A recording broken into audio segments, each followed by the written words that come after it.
নমস্কার বন্ধুরা, আজকে শুভাশিসের কিচেনে আমি আজকে তেলাপিয়া মাছের ঝোলের রেসিপি নিয়ে চলে এসেছি। মাছগুলো আমি আগে প্রথমে ভেজে নিয়েছি, একটু সাদা রিফাইন তেল নিয়ে নিয়েছি, আপনারা সর্ষের তেলও ইউজ করতে পারেন।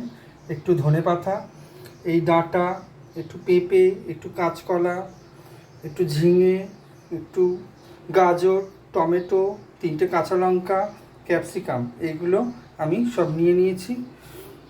বেগুনটা ভেজে রেখেছি, আর চিনি, গোটা জিরে, নুন, হলুদ, 1 চামচ আদা আর ধনে জিরে গুঁড়ো আমি নিয়ে নিয়েছি। এরপর আমি রান্নাটা করব। আমি কড়াইতে জিরেটা দিয়ে দিয়েছি আর নুনটা দিয়ে দিয়েছি।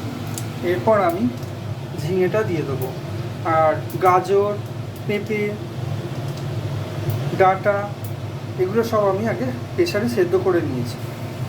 বন্ধুরা দেখুন, আমি ক্যাপসিকাম আর ঝিঙে আমি দিয়ে দিয়েছি। এবার এটাকে আমি হালকা করে ভেজে নেব। বন্ধুরা আমি সব দিয়ে দিয়েছি, ডাঁটা, গাজর, পেঁপে, কাঁচকলা, টমেটো। এবার এগুলোকে আমি হালকা করে ভেজে নেব। এরপর আমি আদা বাটা, ধনে জিরে গুঁড়ো, হলুদ দিয়ে দিয়েছি, আর পরিমাণ মতো একটু চিনিও দিয়ে দিয়েছি। ঝোলটা আমার ফুটে এসছে, এবার আমি বেগুন ভাজাটা ওর উপরে দিয়ে দেবো। ঝোলের মধ্যে আমি ধনেপাতা দিয়ে দিয়েছি, এবার মাছগুলো দিয়ে দেবো।